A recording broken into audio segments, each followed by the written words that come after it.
नमस्कार दोस्तों। आज बात करते हैं हम भारतीय संविधान के प्रमुख प्रमुख अनुच्छेदों की, जो हमारी परीक्षाओं में पूछे जाने वाले हैं और पूछे गए हैं उनकी। देखिए, पहले देखते हैं भारतीय संविधान के प्रमुख अनुच्छेद। देखिए, अनुच्छेदों में अनुच्छेद देखिए, पहला दे रखा है अनुच्छेद पहला। अनुच्छेद एक क्या कहता है? अनुच्छेद एक कहता है संघ का नाम राज्यों का क्षेत्र, यानी भारत राज्यों का एक संघ होगा। भारत एक राज्यों का संघ होगा।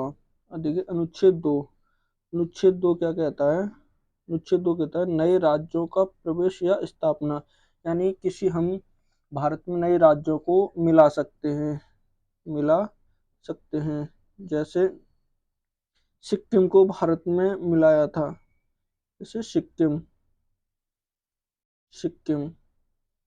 सिक्किम को भारत में विलय किया था। इसी प्रकार देखिए अनुच्छेद तीन क्या कहता है? राज्यों का निर्माण तथा सीमा या नामों में परिवर्तन। जैसे किसी राज्य का नया निर्माण भी कर सकते हैं। जैसे एक राज्य कोई बड़ा है, उसमें से कुछ जिलों को तोड़कर हम नया राज्य बना भी सकते हैं। और किसी का, जैसे यूपी से उत्तर प्रदेश से उत्तराखंड को अलग किया और नाम में हम परिवर्तन भी कर सकते हैं। किसी भी राज्य के नाम में परिवर्तन भी कर सकते हैं। ये आर्टिकल हमारा 3 कहता है। आर्टिकल 4, अनुच्छेद 4 क्या कहता है? पहली अनुसूची व चौथी अनुसूची के संशोधन तथा दोनों तीन के अधीन बनाई गई विधियां, यानी जो ये परिवर्तन होगा, इसमें डायरेक्ट संसद द्वारा किया जा सकता है। इसमें राष्ट्रपति की अनुमति की जरूरत नहीं है। अनुच्छेद 5, ये अनुच्छेद 5 कहता है संविधान के प्रारंभ पर नागरिकता। इसमें कहता है संविधान के प्रारंभ पर नागरिकता, यानी इसमें नागरिकता का जिक्र है। नागरिकता का जिक्र है। अनुच्छेद 6, देखिए अनुच्छेद 6 क्या कहता है? अनुच्छेद 6, भारत आने वाले व्यक्तियों को नागरिकता।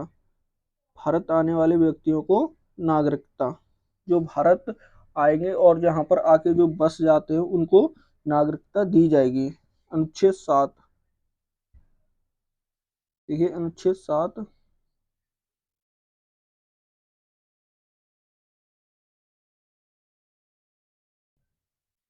ये अनुच्छेद 7 क्या कहता है? अनुच्छेद 7, पाकिस्तान में आने वाले व्यक्तियों को नागरिकता। जो व्यक्ति चले गए हैं और वो वापस आना चाहते हैं तो उनको भी नागरिकता दी जाएगी, लेकिन संविधान बनने से पहले वाले को। अनुच्छेद 8, भारत के बाहर रहने वाले व्यक्तियों को नागरिकता। भारत जैसे कहीं भारत के लोग हैं और जो विदेश में यानी अमेरिका वगैरह में जाते हैं, अमेरिका में जाके कुछ काम करते हैं, तो देश को सूचना देते रहेंगे तो उनकी नागरिकता खत्म नहीं होगी होगी बनी रहेगी, उनकी नागरिकता बनी रहेगी।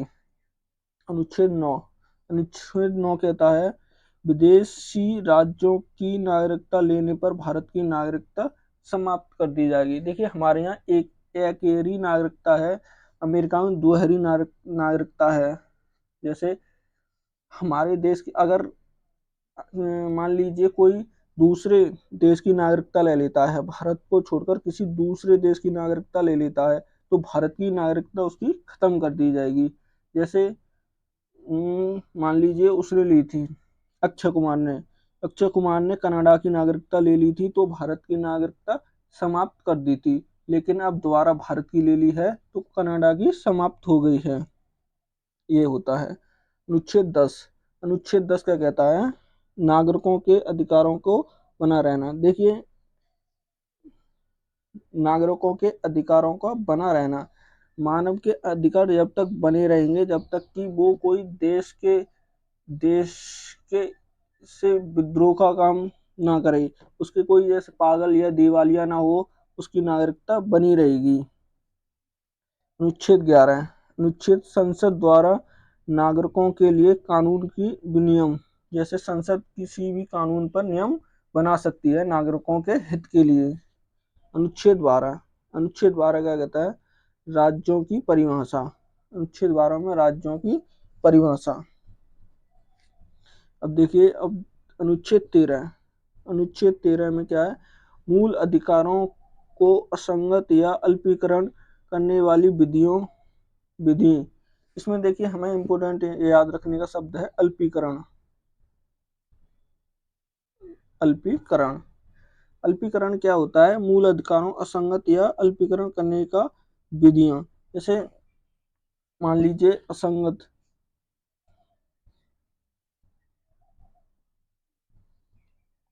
जैसे मान लीजिए देश में कोई कोई आपत्ति आ जाती है कि वहां पर आपके आपके जो मूल अधिकार हैं उनको थोड़ा कम कर दिया जाए, इसकी या कम कर दिया जाएगा।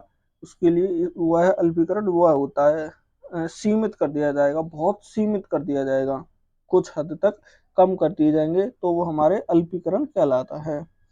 अनुच्छेद 14 क्या कहता है? विधि के समक्ष समानता, यानी कानून की नजरों में सब समान है, कोई कोई असंगत नहीं होगा, सब समान होंगे। ये आर्टिकल देखिए दोनों पूछे जाते हैं, बहुत इंपोर्टेंट आर्टिकल हैं ये दोनों। ये देखिए 13 और 14 पूछे जाते हैं, आर्टिकल 13 और 14।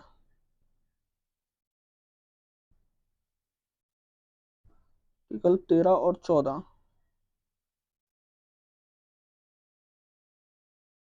13 और 14 देखिए, इनमें दो याद रखने वाले वाक्य हैं। जो मेन बनाता है वो ये बनाता है अल्पीकरण, और इसमें विधि के समक्ष समानता, ये इतना पूछता है। तो देखिए आर्टिकल 15 क्या कहता है? धर्म जाति लिंग भेदभाव के प्रतिशोध, यानी धर्म जाति लिंग पर भेदभाव कोई नहीं करेगा। जैसे जाति को लेकर भेदभाव करते हैं, लिंग यानी कि तुम स्त्री हो पुरुष हो, इस लेकर भेदभाव करते हैं। इसमें देखिए काला गोरा का भी इसमें बताया है, इस चीज को लेकर कोई भेदभाव नहीं करेगा। अनुच्छेद 16 इसमें क्या है? लोक नियोजन में अवसर की समानता, यानी इसमें कह रहा है जो सरकारी काम होते हैं, जो सरकारी नौकरियां होती हैं, उनमें सबको समानता समान मिलेगी। देखिए 17 आर्टिकल 17 इसमें बोला अस्पृश्यता का अंत। अस्पृश्यता यानी इसमें होती है छुआछूत। क्या होती है? छुआछूत। ये होती है छुआछूत का अंत। छुआछूत का अंत, का अंत, का अंत, अंत ये बता रहा है। देखिए आर्टिकल 19, ये भी देखिए आर्टिकल आर्टिकल 18 में देखिए उपाधियों का अंत। जैसे कोई महाराजा की उपाधि ले लेता है, कोई विदेश से उपाधि लेके आता है, वह उपाधियों का अंत। लेकिन इसमें देखिए एक तो शिक्षा की उपाधि, और एक जो होते हैं हमारे सैनिक, सैनिक की उपाधि राष्ट्रपति से अनुमति लेकर रख सकते हैं। ये इसमें दो नहीं, दो उनका अपवाद माना जाता है। अनुच्छेद 19 देखिए अनुच्छेद 19 में देखिए क्या कहता है? वाक्य की स्वतंत्रता। इसमें देखिए कई अनुच्छेद हैं, जैसे हमारी बोलने की स्वतंत्रता, प्रेस की स्वतंत्रता, मीडिया की स्वतंत्रता, पुतला जलाने की स्वतंत्रता, घूमने की स्वतंत्रता, सभा करने की स्वतंत्रता, संगठन बनाने की स्वतंत्रता, हमारी वो अनुच्छेद 19 के तहत ही आती है। ये बहुत इंपोर्टेंट अनुच्छेद है, बहुत बहुत बहुत इंपोर्टेंट है। अनुच्छेद 20 अनुच्छेद 20 क्या कहता है? अनुच्छेद 20 कहता है अपराधों के दोष सिद्ध के संबंध में संरक्षण। ये कहता है जब तक आप अपराधी नहीं माने जाओगे, जब तक आप पर दोष सिद्ध नहीं हो जाएगा। ये हो गए हमारे आर्टिकल 1 से 20 तक। इससे आगे की बात करेंगे हम अगली वीडियो में। अगर वीडियो अच्छी लगे तो चैनल को सब्सक्राइब करना और दोस्तों के साथ शेयर करना ना भूलें। ये हमारे 1 से 20 तक अनुच्छेद हो गए। 1 से 20 तक। अब इससे आगे 20 से 21 से आगे देखेंगे अगली वीडियो में।